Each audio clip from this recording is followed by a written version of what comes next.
बाप और बेटे और उल कुदस के नाम से आमीन। सबसे पहले तो मैं मुआज़रत खा हूं कि कल जो वीडियो बनाई उसमें आपको आवाज नहीं आई और इसलिए जो कल वाली वीडियो है उसको मैं दोबारा पेश कर रहा हूं ताकि खुदा का कलाम हम सब तक पहुंचे।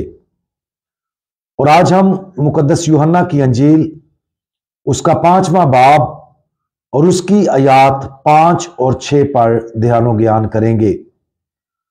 और आज हम मरीज की बर्दाश्त इसके बारे में सुनेंगे। और वहां एक शख्स था जो 38 वर्ष से बीमार था।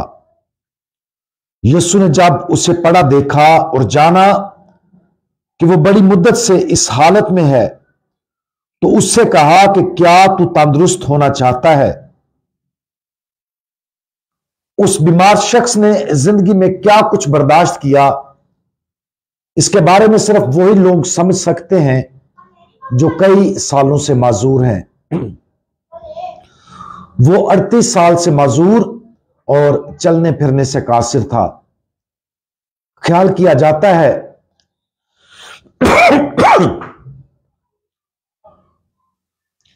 कि वो जिस हौज के पास बैठा था उसमें शिफायाबी की ताकत थी। लिहाजा बहुत से लोग जो बीमार और माजूर थे हौज के किनारे बैठते थे और पानी में हलचल के वक्त सबसे पहले उसमें दाखिल होने की कोशिश करते थे ताकि वो उस हौज में दाखिल होकर वहां से शिफा हासिल करें। खुदावंद यीशु मसीह उस आदमी को देखते हैं और उतने सालों के बाद उसकी शिफायाबी की ख्वाहिश को वाज़े तौर पर महसूस करते हैं। गालबन उसकी शिफायाबी की ख्वाहिश उसकी जिंदगी में सबसे शदीद ख्वाहिश थी। चलने की सलाहियत के बगैर वो काम नहीं कर सकता था। इसी वजह से उसे भीख मांगने और दूसरों की सखावत पर इन्हसार करना पड़ता था। उसके मसाइब और उस हौज से शिफा के लिए उसके दिल में जारी कोशिशें किसी भी दिल को हमदर्दी की तरफ ले जाएंगी। और चूंकि खुदावंद यीशु मसीह का दिल हमदर्दी से भरा हुआ था इसलिए वो उस शख्स को ना सिर्फ उस शिफायाबी की पेशकश करते हैं जिसके लिए उसके दिल में शदीद ख्वाहिश थी बल्कि उससे भी कहीं ज्यादा खुदावंद यीशु मसीह उसे अता करते हैं। उस आदमी के दिल की एक खूबी जिसने खासतौर पर खुदावंद यीशु मसीह को हमदर्दी की तरफ रागब किया होगा वो सब्र व तहम्मुल की खूबी है। यह खूबी कुछ जारी और तवील आजमाइश के दरमियान उम्मीद रखने की सलाहियत है।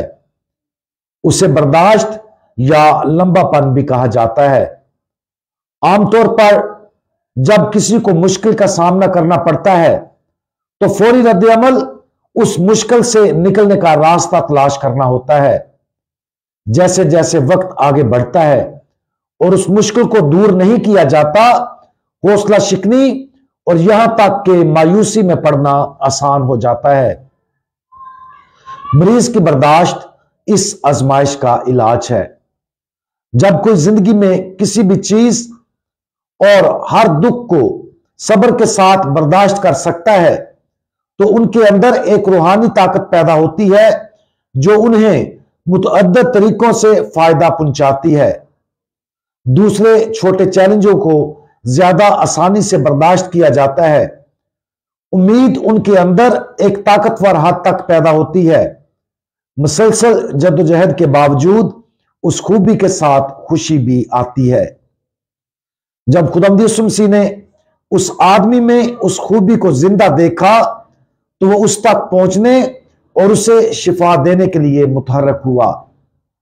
और खुदावंद यीशु मसीह की उस आदमी को शिफा देने की बुनियादी वजह सिर्फ जिस्मानी तौर पर उसकी मदद करना नहीं था बल्कि उसे ईमान अता करना था ताकि वो शख्स खुदावंद यीशु मसीह पर ईमान लाए और उसकी पैरवी करना शुरू करे। आज सब्र की इस खूबसूरत खूबी पर गौर करें। जिंदगी की आजमाइशों को मिसाली तौर पर मनफी अंदाज में नहीं बल्कि सब्र की दावत के तौर पर देखा जाना चाहिए। सोचें कि हम अपनी आजमाइशों को किस तरह बर्दाश्त करते हैं।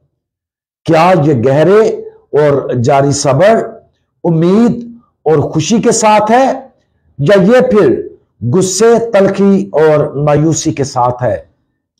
फजीलत के इस तोहफे के लिए दुआ करें और उस मजूर आदमी की पैरवी करने की कोशिश करें। तमाम उम्मीदों के मालिक खुदावंद, आपने जिंदगी में बहुत कुछ बर्दाश्त किया और बाप की मर्जी की कामल अतायत में सब्र के साथ सब कुछ बर्दाश्त किया। हमारी जिंदगी की आजमाइशों के दरमियान हमें ईमानी ताकत अता फरमाएं, ताकि हम उस उम्मीद और खुशी में मजबूत हो सकें जो उस ताकत के साथ आती है। हम गुनाहों से किनारा कशी करके मुकम्मल भरोसे के साथ आपकी तरफ रजू लाए। खुदावंद यीशु मसीह, हमारा भरोसा आप पर है। आमीन।